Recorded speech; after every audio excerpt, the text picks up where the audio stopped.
Halo Jobro Tim. Ada sesuatu yang lagi rame nih. Lu harus kasih dia kesempatan lagi. Di atas kertas lo semuanya harusnya menang. Ada bahasan yang paling ditunggu-tunggu. Chelsea mau main pakai tim apa aja di UCL Rasa Melon gak ngaruh, mereka tetap berpesta walaupun juga Mark Guehi kejedot tiang tapi masih tetap jadi man of the match kemarin. Ya, dan penampil yang kelahiran 2006 ya, Guehi yang pernah juga hadir di Jakarta, di Indonesia, tampil mengesankan dengan nyaman dia menjadi pemain yang diandalkan di apa tadi? Melon. Melon. UCL Rasa Melon. Oh ya, UCL Rasa Melon ya. Dan Shamrock Rovers yang sebenarnya defensively sebelum menemui Chelsea, kekacauan menghadapi Chelsea hanya kebobolan 4 gol ya. Minim. Setelah itu satu pertandingan 5 gol gitu kan. Dan kembali kita bisa melihat bagaimana Chelsea sangat serius juga dengan tim rotasi mereka di kompetisi kali ini. Dan memang kita lihat bagaimana perjalanan Chelsea sekarang semakin meyakinkan untuk bisa menjadi kandidat juara di ajang ini. Ya, kalau buat di ajang ini gue sih jelas mereka favorit ya. Karena mereka pun walaupun kualitas timnya ini bukan tim yang di Premier League, nggak didaftarkan beberapa nama, tapi jelas banget kualitasnya jomplang banget dibandingkan pesaing-pesaingnya. Dan kemenangan mereka pun juga tiap kali pertandingan gue rasa selalu skor-skor mencolok ya. Ada 5-1, ada 8-0, ada skor-skor telak lainnya. Jadi menurut gue begitu dominan dia ada di sini, dan mainin pemain rotasi dan pemainnya bisa perform kan itu suatu hal yang menurut gue apresiasi juga untuk Maresca gitu, karena bisa ngejaga performa para pemain-pemain muda ini, performanya di UCL Rasa Melon ini tetap bagus, itu bagus banget sih. Dan beberapa pemain juga biasanya Nggongku kan ada di sini juga ya. Habis itu sekarang Guehi bisa mencetak hat-trick, total 6 gol dari 6 match. Ini pemain-pemain pun bisa ngejalanin tugasnya dengan sangat baik, dan gue jelas senang banget ngeliat performa Chelsea kayak begini. Korea juga makin meningkat performanya, dan gue makin khawatir sih, bukan cuma untuk Rasa Melon doang. Gue kayaknya sinyal buat Liverpool juga nih kalau mereka nggak cuma main-main di musim ini. Mereka tantangan serius banget menurut gue untuk Premier League juga pun. Ya, kalau soal ini bukan apresiasi sih, Jal, ini lebih ke privilege. Ini yang Bagi Chelsea. kita bahas waktu di awal musim juga, dengan tim segitu banyak. Tebal ya. Makanya Cole Palmer juga didaftarkan kan di sini Conference League ini. Jadi ya buat gua ini privilege yang dimiliki sama Maresca, sama Chelsea, dengan banyak sekali mereka punya roster pemain, dan ya Conference League pasti bakal menjadi target lah paling enggak buat Maresca gitu, karena untuk liga pun mereka nggak mungkin nggak juara sih. Iya, makin serius gitu untuk Makin menakutkan ya. makin menakutkan. To be fair, di awal musim kita termasuk yang meragukan lah gitu sama Maresca, karena memang preseasonnya juga jelek. Cuman kalau emang harus fair, harus menilai dengan apa adanya, ya Chelsea jauh lebih baik banget dibandingkan tim-tim lain di Premier League, itu City, Arsenal, bahkan Arsenal pun justru menurun. Gua harus bilang Chelsea sekarang sendiri yang performanya dalam 1 bulan terakhir makin meyakinkan gitu. City drop, Liverpool arah ke drop, Arsenal juga kesulitan. Chelsea adalah tim yang buat gua sampai akhir musim kalau mereka konsisten, dan bukan nggak mungkin di Januari mereka belanja gitu kan. Ini bakal menjadi sinyal bahaya gitu. Dan even striker kayak Jackson yang di awal musim, Nicholas Jackson yang gua hina, gua harus bilang dia menjadi salah satu tukang gedor. Berarti kan lo mengatakan bahwa ini adalah impact dari Maresca. Ya, of course. Coaching dia kan, yang membuat ada level yang meningkat dari para pemain, dan respons pemain pun positif. Inline dengan itu. Nicholas Jackson, Madueke sekarang juga fantastis Caicedo. gitu. Moise Caicedo sekarang salah satu pemain terbaik di midfield, sama juga dengan Enzo. Dan nggak gampang untuk men-split 2 tim dengan roster yang berbeda. Oke, masih ada Kukurea, ada Noni Madueke juga kemarin tampil, tapi nggak mudah. Mungkin hanya Inter yang di musim ini juga punya prestasi yang juga oke, dengan 2 tim yang berbeda tampil di Europe dan juga di domestik. Dan lo ngelihatnya dengan impact Maresca, dengan para pemain yang merespons dengan positif gitu, apakah ini akan menjadi hal yang bisa dijaga konsisten? Dan kalau mereka masuk ke window nanti, tentunya mungkin potensi untuk mencari goalkeeper yang levelnya di atas dari 3 yang mereka punya sekarang, dan juga defender yang masih menjadi satu mungkin posisi problematik. Mungkin Cowell menjadi pemain yang muncul sebagai pemain yang unggul, tapi siapa nih partner yang idealnya? Badiashile mungkin bukan, Disasi juga mungkin levelnya bukan sebagai yang bisa konsisten di Premier League. Ya, kalau ngomongin Premier League dan sebagai juara, sebagai prospek, sebenarnya gue Aldi dulu sih. Oh iya, sikat Aldi. Kena lirik soalnya tadi. Kena lirik jadi kan Q buat gua nih. Makan Bang Ali. Kalau Rizal mau duluan nggak apa-apa. Makan dulu lah. Emang dilatih. Makan dulu lah. Ya dia kan gue mah Respect lah. rezeki orang. Nggak ya, Makan Bang Ali. Ya bursa Januari, gue nggak tahu ya secara apa namanya. Apa namanya yang aturan-aturan itulah. yang itu apa dia bisa belanja atau enggak, cuma Financial itu ya. Iya, PSR itu dia masih bisa belanja apa enggak, cuma kalaupun dia bisa dan dengan sekarang kondisi dia nggak cuma ngincer 4 besar, gue yakin Chelsea 4 besar udah di tangan. Cuman nggak cuman itu, sekarang mereka bisa, hey, ada peluang nih juara nih. Ayo kita butuh kekuatan lebih.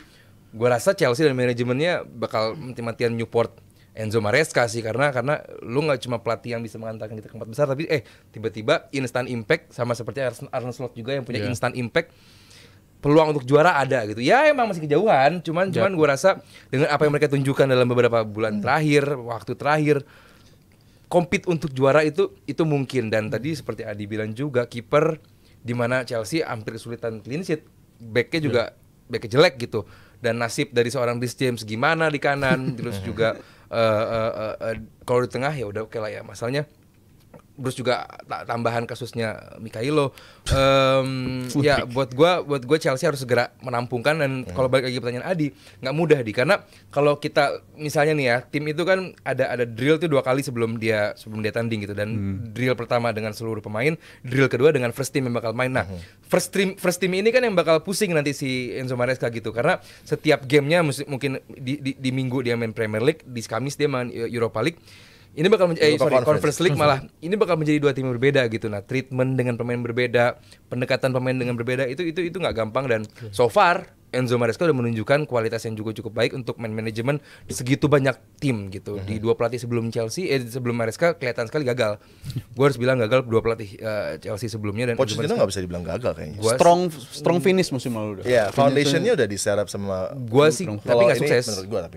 Penyempurnaannya sih. Iya, tapi bagaimana dia bisa menyatukan para pemain muda untuk first phase-nya gitu. Second phase-nya adalah dengan memasukkan Maresca mungkin yang lebih punya pengalaman lebih tinggi lagi dari Pochettino untuk bareng Pep di tim junior dari City gitu kan.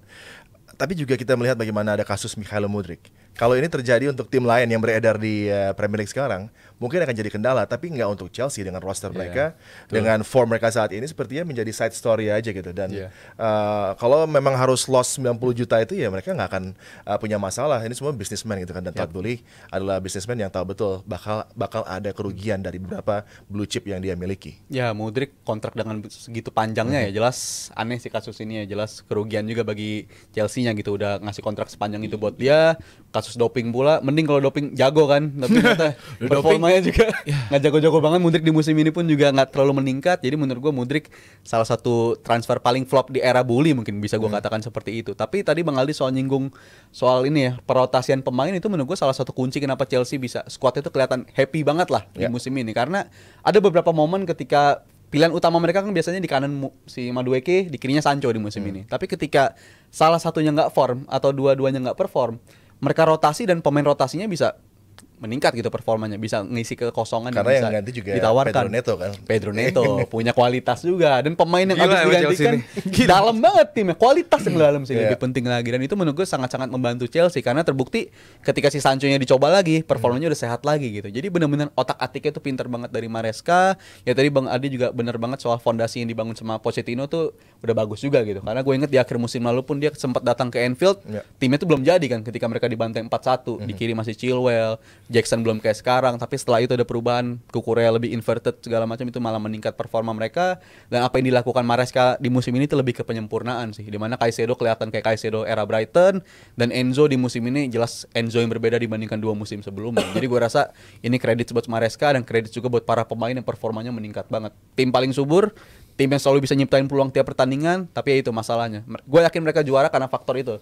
Kandidat juara sebagai faktor, mereka selalu bisa. Yakin Chelsea juara ya? Sebagai kandidat ada. Karena faktor mereka selalu bisa nyiptain peluang paling banyak, bahkan musim ini di Premier League ya. Gol juga paling subur, tapi di lini belakang menurut gue itu faktor kenapa mereka susah jadi kandidat juara. Jadi 2 hal itu menurut gue saling melengkapi sih. Tapi akhirnya lu udah nganggap Chelsea sebagai kandidat juara ya, Zal? Sangat setelah pertandingan lawan Spurs dan setelahnya. Harus kemarin sebelumnya di DP Muda belum. Karena waktu itu tetap Manchester City sebagai kandidat juara. Nggak pernah gue coret itu. Nggak pernah lu coret. Nggak pernah gue coret kalau City. Tapi kalau gue coret lo.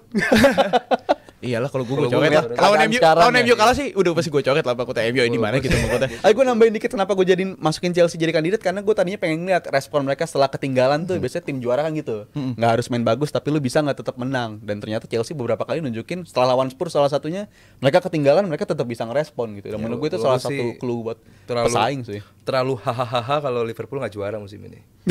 sempat leading jauh kan Jauh masalahnya Jauh. gitu. Wah, ini sampai Liverpool nggak juara nih. Wah. The ultimate battle itu udah. aduh jangan Arsenal kan waktu kemarin kan nggak jauh poinnya gitu kan. Aduh, tapi menjelang akhir Menjelang Bang. akhir kan Itu baru-baru ini parah juga itu Jadi kalau sampai Liverpool secara tim tengah depan belakang kiper ya bagus gitu kan Liverpool jadi ya buat gua. Tapi Chelsea finish peringkat 2 di atas Arsenal pun gua nggak kaget. udah keren Semua kaget. Ini next topnya buat Chelsea ada Aston Villa nih. Ini kalau ngebahas Sorry Aston Villa lawan City. City. City, sorry. Chelsea lawan Everton. Iya, Chelsea lawan Everton. Sorry. Hati-hati Anda. Sorry.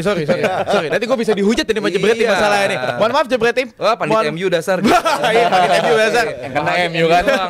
Ini kalau misalnya kita bahas Chelsea dan juga Aston Villa ini layaknya dua sisi mata koin ini berbeda. Chelsea dengan privilege main di UCL Casa Melon, sementara Aston Villa yang bermain di UCL ini malah harus membagi fokus ya karena kedalaman squadnya yang nggak terlalu bagus dibandingkan dengan Chelsea. Unai Emery ini harus muter otak. Tapi kalau ngelihat Aston Villa sejauh ini di Premier League ataupun di UCL, Bang Aldi ngeliatnya gimana? Aston Villa di kandang bagus.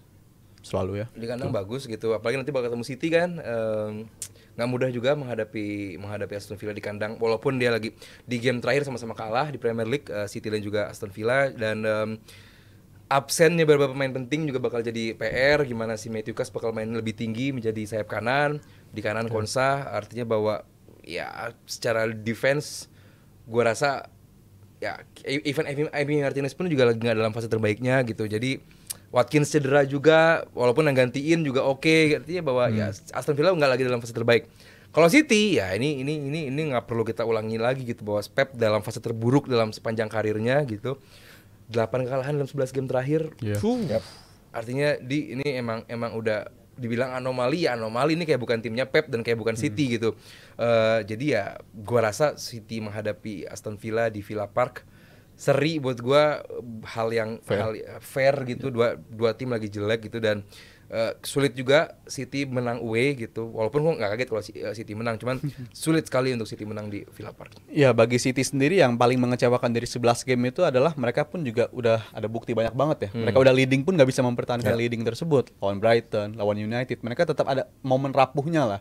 Dan juga errornya pun kesalahan yang berulang gitu. Gol-golnya tuh kesalahan yang benar-benar bisa dimanfaatkan sama lawan tuh berulang-ulang di match lawan Brighton, match lawan Feyenoord, habis itu lawan United larinya Amad Diallo itu kan gol yang sering banget kita lihat di musim ini ke gawang City. Jadi menurut gue itu masalah yang kayaknya kalau buat langsung berubah lawan Aston Villa itu menurut gue masih belum yakin. Dan kalau ngomongin Aston Villanya sendiri, mereka tim yang kesulitan untuk main tuh ketika ada jadwal Premier League setelah jadwal Champions League gitu. Mereka selalu performanya menurun, hasilnya juga nggak pernah menang biasanya, selalu seri aja biasanya atau banyakan kalah bahkan. Jadi setelah ada break ya mereka udah nggak main Champions League dalam periode sepekan kurang lebih dan menurut gue bakal positif bagi mereka karena mereka tuh selalu kesulitan dalam periode-periode tersebut dan sekarang jadwalnya udah mulai makin akrab lah buat mereka seharusnya Aston Villa bisa lebih seger lagi lah dan seri fair result menurut gue untuk Aston Villa dan Manchester City. Tapi kenapa nggak menang? Karena Villa this is the best chance buat mereka mengalahkan City gitu kan. Dengan keadaan seperti ini dengan midfield yang sudah semakin komplit, pemain-pemain yang tadinya cedera, terus Onana juga sudah mulai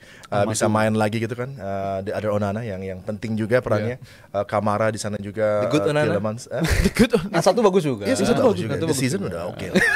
Ini adalah momen yang terbaik gitu kan. City yang masih terluka, tapi City juga nggak bisa merectify bagaimana caranya untuk mengembalikan form mereka. Karena kan ini kalau tadi anomalinya adalah top class elite player semuanya formnya drop. Tapi juga kita nggak bisa menyingkirkan problem cedera ketika defendersnya nggak bisa solid konsisten dengan misalnya 3 yang dipercaya atau 5 yang dipercaya oleh Pep sepanjang musim bergantian keluar masuk tim gitu kan. Stone sudah sembuh, nggak lama dia main cedera lagi. Akanji pun sama, Nathan Ake sama. Midfield underperforming, Phil Foden bukan menjadi Phil yang di musim lalu gitu kan. Jadi semua formnya nggak sesuai dengan harapan dari Pep juga, karena kan kalau dulu 2 man down, 2 man up lagi dari bench, next man up selalu siap gitu untuk bisa bagus. mempush penampilan agar lebih baik. Dan Rodri nggak ada, Kovacic juga cedera, tapi Kovacic returning to the midfield untuk besok juga penting. Tapi ini momen sepertinya untuk Aston Villa untuk bisa lagi memberikan luka yang makin dalam buat City. Iya, kalau Aston Villa bisa merubah permainan mereka saat menghadapi Nottingham pekan lalu gitu, di mana mereka sangat reaktif sekali dan ketinggalan di menit paling akhir gitu, buat gua ada peluang. Cuman Aston Villa pun walaupun dalam kondisi yang ya dianggap bisa memberikan luka tambahan kepada City, mereka pun nggak sebagus itu juga gitu. Walaupun pemainnya ada beberapa yang baru pulih cedera, ada juga yang datang cedera. Jadi that's why gue bilang kenapa fair result adalah seri. Walaupun peluang untuk menang ada gitu. Jadi ya buat gue ini pertandingan yang sulit akan dibaca karena kedua tim lagi nggak dalam fase terbaik, nggak lagi dalam form terbaik. Cuman ya City pasti bakal berusaha semaksimal mungkin kembali ke winning track, which is nggak gampang, dan Villa pun nggak akan memberikan tantangan yang kecil bagi Villa Park pun nggak akan memberikan tantangan yang kecil bagi anak asuhan Pep. Dan musim lalu pun Aston Villa menang di fixtures ini ya 1-0 dan identitas Villa kalau main di kandang kan highline mereka tuh benar-benar nyulitin semua lawan. Dan menurut gua mereka punya momentum jelas.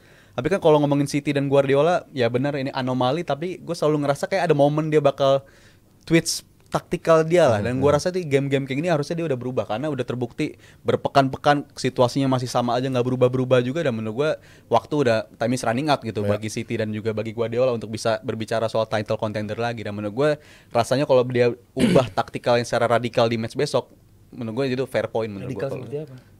Sesuatu yang belum pernah kita lihat sebelum-sebelumnya gitu. Karena tipe Guardiola kan selalu kayak begitu, biasanya selalu 3-2-4-1 deh. Itu kan juga sebelum-sebelumnya pas dia ubah 3-2-4-1 Stones yang inverted, abis periode sulit juga mereka, dan mereka selalu bisa keluar dari situasi kayak gitu. Dan di musim ini belum ada tuh situasi keluar kayak gitu. Jadi gue harap sih semoga aja ada gitu, karena gue pengen segera bangkit lah, karena ini udah menderita banget City dalam 2 bulan terakhir menurut gue. Jadi kita harus nantikan nantinya di pertandingan menghadapi Aston Villa ya, apakah nantinya akan ada racikan-racikan ala Pep Guardiola yang muncul di pertandingan esok. Kalian boleh prediksi. Guardiola. Bukan saya. Enggak lu. Bukan saya. Ulang. Bukan saya. Lu saksi Gary. Bukan saya. Iya tadi tuh. Fans MU mentang-mentang enggak. Kalau lu habis menang sama rival enggak perlu jadi sombong. 2-1 menang. Iya, jadi sombong. Guardiola. Iya, Gary saksi. Pep Guardiola. Iya, tapi kalau pas lawan MU memang loyo kemarin dia. Sombong kan? Validasi. Sombong. Enggak, emang harus gue harus 4 harinya udah habis. 4 harinya udah habis. Ini hari kelima nih extra time lah buat gue lah. Berarti boleh prediksi untuk pertandingan antara City dan juga Aston Villa di kolom komentar. Dan gue juga pengen ngingetin karena besok timnas akan bermain, kita akan mengadakan live reaction Coach You'll Never Watch Alone di jam 7 malam. Kita akan langsung masuk ke pembahasan yang paling gongnya nih, Indonesia menghadapi Filipina. Halo Jabra Tim. Ada sesuatu yang lagi rame nih. Lu harus kasih dia kesempatan lagi. Di atas kertas lo semuanya harusnya menang. Ada bahasan yang paling ditunggu-tunggu.